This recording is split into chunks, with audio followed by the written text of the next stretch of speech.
Hi everyone, it's Chukuma from Mastermind Automobile Solutions.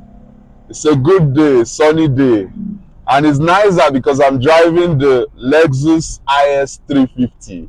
This is a 2010 one. This is really fast. It's another series in our customer show off and appreciation video. Kindly like our video, subscribe, leave us a comment.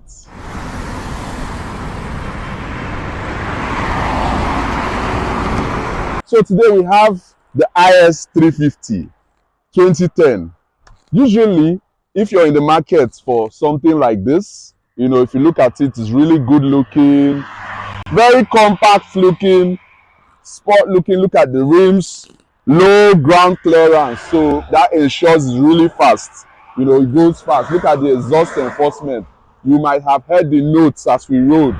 It's a really good looking car, if you could see.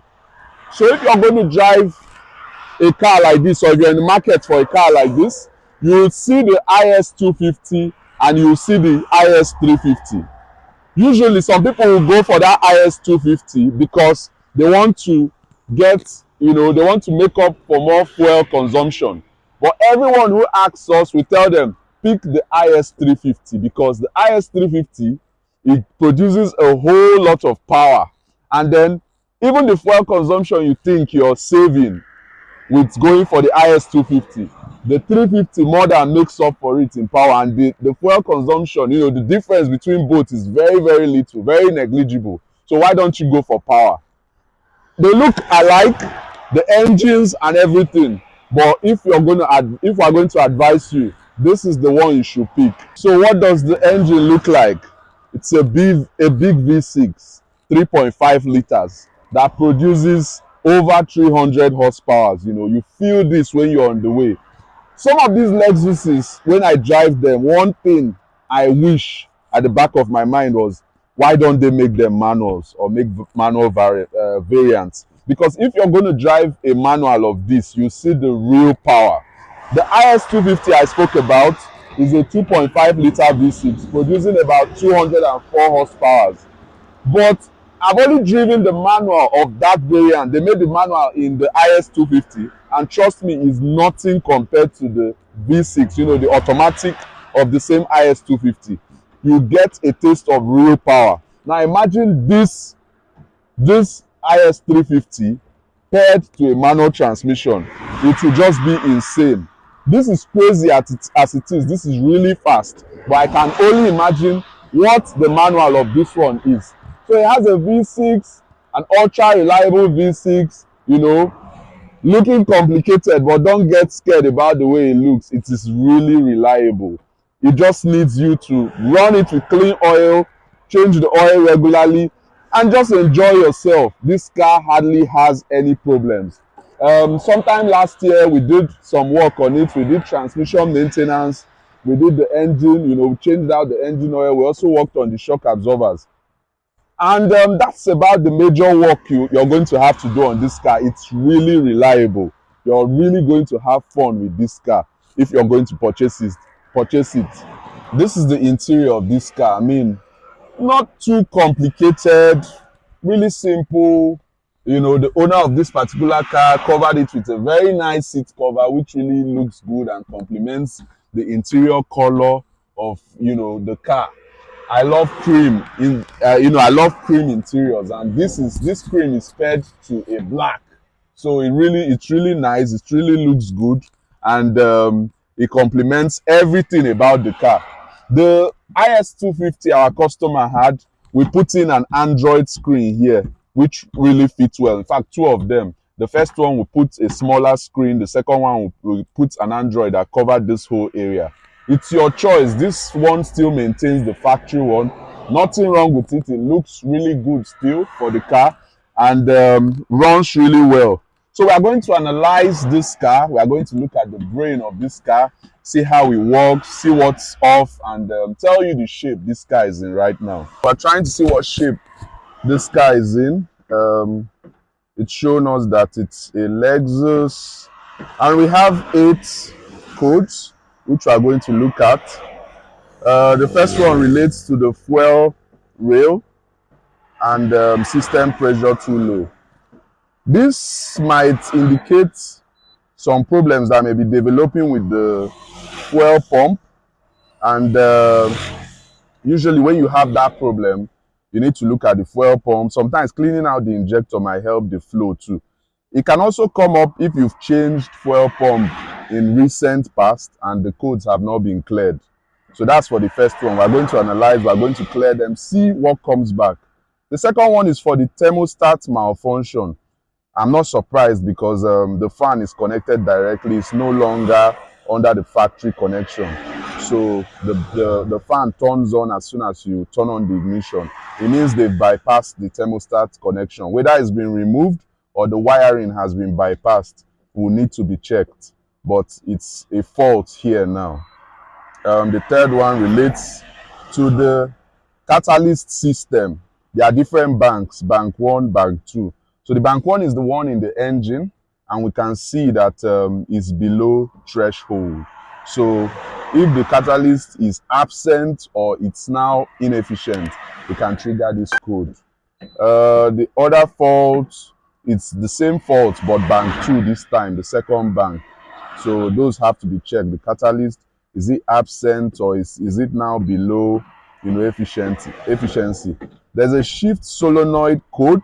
This code relates to the transmission.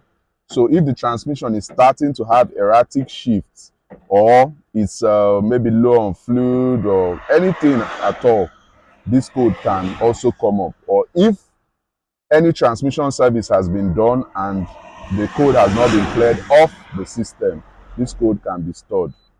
And then, okay, these are the pending ones, repeating the thermostat malfunction, catalyst system, and then, yeah, the 2 catalyst system faults. So what we're going to do, we're going to clear these codes, drive around. The ones that come back are the ones he's going to look at, the ones he's going to be particular about fixing.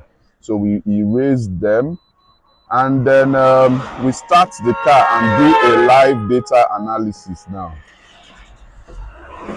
Let's see what is there. So the system loads again, and then we go to live data. So as usual, we are looking out for some parameters, particularly the short-term fuel trim and the long-term fuel trim. And I'm also going to be looking at what the fuel pressure would be like. Now, I'm seeing the spark advance as fluctuating between 11, 14, 9.5. Okay. The map sensor readings. Okay, so now we have the short-term fuel trim for bank 1 sensor 2, and it's 99.2, which is almost perfect. It's a good score. The O2 sensors for bank 2 sensor 2 is really reading below what it should be. So yes, it's very likely that the catalyst is actually absent because the O2 sensor readings are just stagnant. It should be fluctuating. It should be going up and down and alternating. Good thing is the short-term fuel trim is almost perfect at 99.2. Bank 1, bank 2 sensors 2 is the same. So we are going to look at, okay, I've seen the fuel pressure. The fuel pressure is actually okay at 57, it's fluctuating between 500 and something psi to 600 and something, which is very okay. So we have other parameters.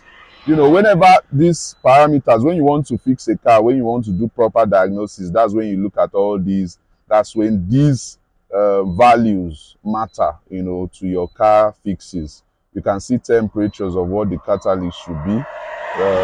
They are already just around this 600 and something. It's very indicative of their absence. So we have other things here. So the car drives well, and from what I know, this Lexus is over time. This is about 13-year-old Lexus. Over time, they can trigger all sorts of codes. So you need to look at the codes, clear some, see which ones come back, do proper analysis, and then fix. But from what we could see, the car drives well. So as far as I'm concerned, if the catalytic converters are replaced or checked out properly, and maybe injectors are serviced, I think this car should be back to full operational mode. it's not bad as it is. We can also go on to look at things like the airbag, because I can see the light illuminated. It's asking me, okay, this is actually a 2006. Well, they look alike, 206 to 210. It's showing me is a 2006. An opening knee airbag in D side, okay. And I can also see, okay, one is history, one is pending. I can erase those two, see if they come back. Okay, it has gone. If it comes back, we'll know whether it's real or it's something that was triggered. Many other tests like the battery alternator test can be done. You know, so many other things can be done on this car, but I think we've seen what we really want to see from this car. We can tell the current state of the car. So from here, you know, whatever work is needed can be done. But as far as this car is concerned, it can drive well, it can go to wherever you want to go to, and that's what matters. So we've driven the car, we've analyzed it, we've told you about it, we've told you the current state it's in. What are the drawbacks of this car?